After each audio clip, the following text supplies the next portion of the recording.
Gymnastics as a sport in Nigeria still has a lot of catching up to do when compared to other countries. At the Tokyo 2020 Olympics, Asuquo became the first Nigerian to compete in the tournament. Before then, Nigeria had never even qualified a gymnast to the Olympic. As a gymnast who got his training from the United States and opted to represent Nigeria, he came out to talk about the inconsistencies. Now, there are several young girls under the TRG Gymnastics who represent the country. The question is, how conducive is it for them to practice and compete in the sports that they love?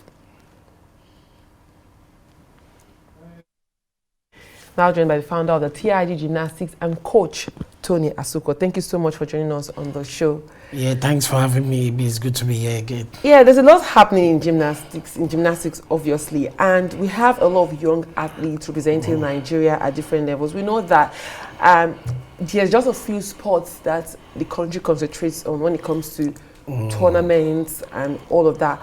But looking at these young girls who often participate in international tournaments, how would you say they combine it? How conducive is the environment for them? Yeah, you know, if you want to get something, you have to go all out for it. Yeah, these girls are between the ages of 9 and 13 years old. They are no more than that. So we started training these girls like 2, 3, 4, 5 years back. And then they've started creating that landmark to tell you that, okay, we are ready to compete with any club or any country in the world. So the girls are ready. Yes, they've been representing the country, represent different states, winning medals. But one thing is that the girls are always hurting themselves because of the equipment we have. We don't have good equipment. And the girl that just, yeah, you can see the equipment, that's what we're using. And some of these are what TIG got for the country, for themselves. But this is the National Moshood Abiola Stadium. And you can see the little girl, 4 years old, see exactly what they're doing, Olympic skills at our competition. So this is not a joke, this is life. So what we want to urge the government and the governors, even stakeholders, all those people that used to support people from the street when something happened. Yeah, because I've been looking for them, I've not seen one. Like, because these girls are doing very well, and then I've not seen anybody say, okay, Tony, do you need equipment? Do you need something? All of this, we just created everything all by ourselves, no support from anybody. Yeah, and TIG has been able to groom gymnasts that has represented the country, including Uche Eke, that represented Nigeria at the Tokyo Olympic. And this is the National Sport Festival, and the person you're looking up there is Shemilore Adeoye. And Shemilore Adeoye was 8 years old at that time. Yes, that was where she got a debut at the National Sport Festival. You could see what she's doing. And it's not like we are saying what we don't know. We are actually good at what we do. And on the screen right now, you have Stephanie Onusuruka working on the balancing. Just on the balance beam, that's a flat stick, and then she goes up, 2 back handspring. Simone Biles does this also.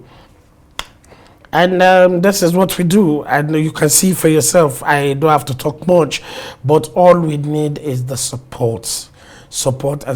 Not necessarily money, but at times just encourage the children. Some of them don't go to school. Some of them are just children that we got from the streets, and this was when they were going to Malta to represent the country, and indeed we came back with 8 gold medals. We were celebrated, and then the Super Eagles got bronze medal, silver medal, and then they gave them MOU. Is it MOU? MON. So these girls now that represented the country and got 8 gold medals for Nigeria among 16 countries. We didn't even get a rubber spoon. They didn't even give them scholarship. So what is the government doing for the children? Is it that our government in this side of the world neglects children? Because even in their political whatever platform or anything they do, children are exempted. Yes. I've never seen any politician talk about children. I've never seen any politician do like a program for children. And these are the people growing up. Now, these children, they've gone outside the country. They've won medals. The last medal was 8 gold, 8 silver, and 6 bronze medals. 8 gold, and you never gave them anything. You didn't even celebrate them. Their parents sought for this and paid. And then the Super Eagles went to play and got silver medals, and then you're promising them a house. So, and these children are seeing all of this. This is like injustice to sports, because you look at one sport and you don't look at the others. So what is our government doing for the children? Like, let's talk about the governors now.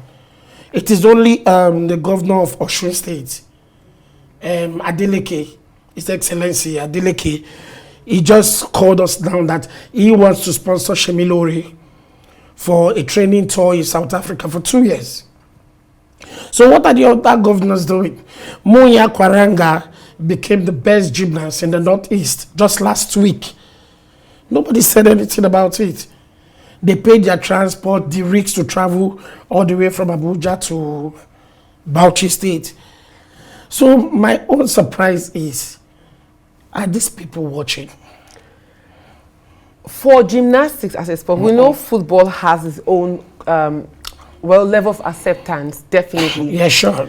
Now, looking at other sports, do you think these other sports put in the efforts when it comes to publicity, when it comes to even bringing in revenue? Because we know that it's you are attractive as you are to bring in money.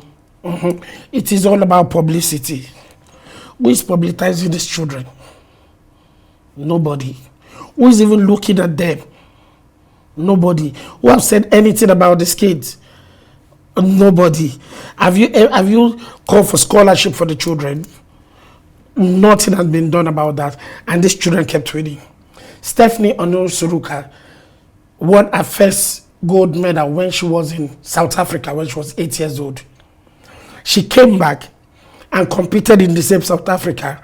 She won another gold medal at the junior Olympic level. And then she went to the UK and then came back. Now she cannot even travel again because of fund. She's stuck in Nigeria. She cannot go anywhere. And we don't have support. And I want to thank the former permanent secretary, because he said they were going to refund back the money we spent at Malta. All of this competition are record goals. I'm not saying the sport ministry or the sport ministry. I'm talking about our state governments, our state governors. That just be. Because if each of the states can build a gymnasium in the different states, and then not only gymnastics, you have badminton, you have karate, you have taekwondo, you have all of these things going on, we are going to reduce all of these crimes that we're talking about. Now, the stadium is supposed to be like a center of attraction, yes, for everybody, but we can't even access it. So, but look at them, like that's the Shemilori from Osun State, and then Dida is the next one there from Cross River State, and then Chanel Okpanku from Abia State. So we're calling all sport loving Nigeria. The children have been invited to Singapore for an international championship in May. So we hope to get support from good loving Nigerians. Well, thank you so much, Coach Tony. Hopefully, we see the growth of other sports as we see in football, basketball, and the likes of them. Thank you for joining us on Global Sports Reports. Thanks for having me.